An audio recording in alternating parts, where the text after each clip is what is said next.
What scene had you guys most excited to adapt while you're filming? Oh, so many. Such a good question. What's your favorite scene? It's really hard to say. I mean, I think that the relationship between those three kids, I think, goes through so many evolutions, and I think the big moments in those turns, the moments when they you're watching them start to find friends in a way they never have before, with performers like those kids are, who are really pulling you into that emotional experience. I think every time we got close to any of those kinds of moments, it got pretty exciting. Can we get a possible inside scoop on season 2? That's a good first question for you. Can we get right to make more of these? We would love to make more of these. The goal was always to try to make a book a season, and so we can say there are certain conversations that are being had about certain things. We can't say much more than that, but the dream is to make more of these. And there's, Rick built such an amazing universe, and it would be awesome to tackle new challenges in bringing every one of these to life. They're all very different. And offer new, amazing stories and complicated ones. So we'll see. But right now we're it's been 4 years for us. So we're so excited about this coming out and the world getting to see it. I love that. In the show, what was the most tricky scene to film without giving too much away? And how did you guys overcome this?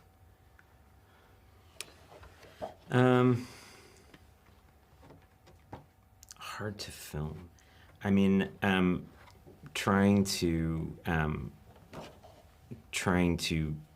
shoot a 12-year-old boy fighting a minotaur at night in the rain is not easy. How do you overcome it with a great team and a plan? I think some of it is finding a kid actor who's able to do a lot of stunt work and be able to really sell it. Some of it's finding a great visual effects team that's able to come in and know exactly what they're doing and how to realize a creature like that and make it feel real and tangible. I think some of it was we were very lucky to be able to shoot on the volume stage, the ILM volume stage, that allowed us to take that scene and have it at night in the rain the way we wanted it and not have to compromise it. So there's always a number of solutions coming from different directions to tackle any one problem like that. How did you guys overcome the challenges of presenting Percy Jackson as real, as authentic as he could be? I think it was, from the very beginning as we started this with Rick and with his wife Becky, we just said he has to be grounded. He has to feel real, like a real kid. And that I think why so many people have connected to these books for 20 years, for 2 decades, is because they see themselves in these characters, and specifically Percy. We had to figure out how to do that because it's a very different medium, how you tell that story. What helped is casting one of the most incredible kids we've ever worked with, actors we've ever worked with, and to bring that to life so you connect to him, his humor, his just emotional depth. So that was essential, but it was to keep it grounded, keep him real, so that you never feel like there's a separation between you and him. In terms of episode building of the show, how do you guys proceed to condense 22 chapters of the books into just 8 episodes? I think when you read the book, when I read the book, there were certain moments, certain experiences that felt like they were foundational to the ride that you're going on. And I think that starts to give kind of a natural shape to the way a season would map out. in a way, I think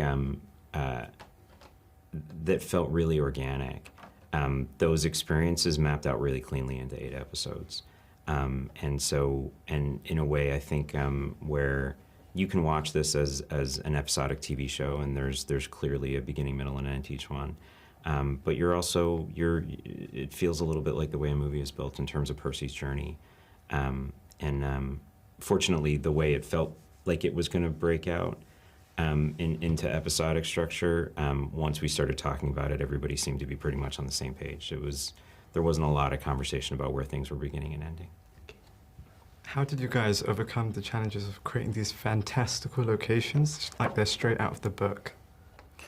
Like John said, we got to use the volume, which working with ILM, instead of us having to travel around the U.S. to all of these sites, we got to bring it to us in Vancouver, which made it a lot more manageable. But we did have to go to all of those sites to scan them, use those to build all of our 3D models. But the hope is that when you watch this, and why this technology is so incredible, is you won't feel it at all. You will feel like you are in these places across the U.S., or in the underworld, or on Mount Olympus. Is there anything that you nabbed from the books that you said to yourself that this needs to be specific? For example, Percy Jackson's line, "Look, I don't want to be a half-blood," for example. I tried as much as possible to make sure that if there was something in the book that felt like it belonged in the show, it went in the show. I think there were some things that felt like if they weren't in the show, you wouldn't, as a fan, feel like you were getting the experience that you'd been hoping for. And I think beyond that, you just want the show to feel organic and to feel like it's telling its own story in a way that was made for TV. The beginning, I think, operated under the same structure, but it was definitely felt like an opportunity to make it clear to the fans that the people making this show felt the same way about that book that they did, and that kind of care and attention was going to be in it for minute one. So I love Percy Jackson as a hero, as a representation of difference, and I also love Walker Scott-Bell as a phenomenal actor. I've seen his past projects. So in your opinion, what did Walker Scott-Bell, Leah, and Arian bring to the screen that wasn't necessarily on the page?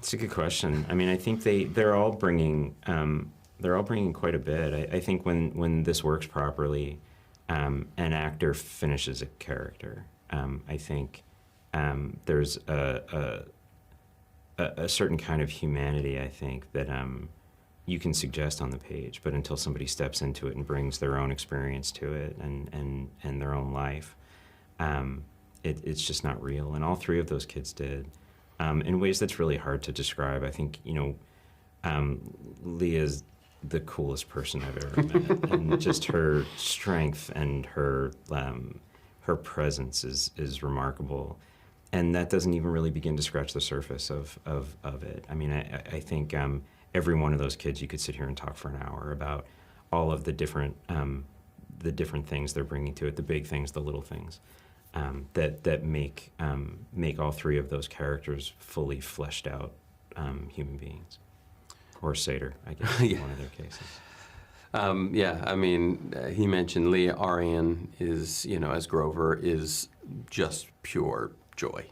Like, he's the sort of we call him like sort of the heart and soul of the group, and you're just his empathy, just his humor, obviously, but he just exudes this thing where it brings people together.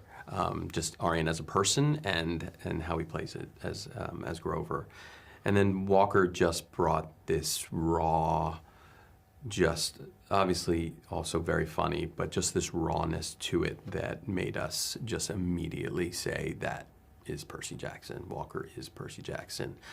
We all saw it right away, and there was no doubt about it. And I can't wait for the world to see him as Percy Jackson. Well, thank you guys. Thank you. It was a Of course. pleasure. This was Really awesome, good guys. to meet you Let's take a guys. Thank you. picture. Yeah. This reality differently. We gotta figure out what you're good at. Should I try again? No! There's no place for me here. You still don't get where you fit into all this. We were sent on a quest by the gods. What do you think, it would be easy? Demigods, welcome.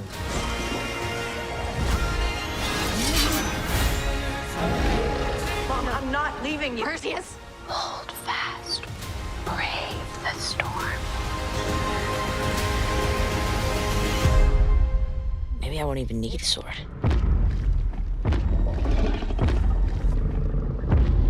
I'm gonna need a sword.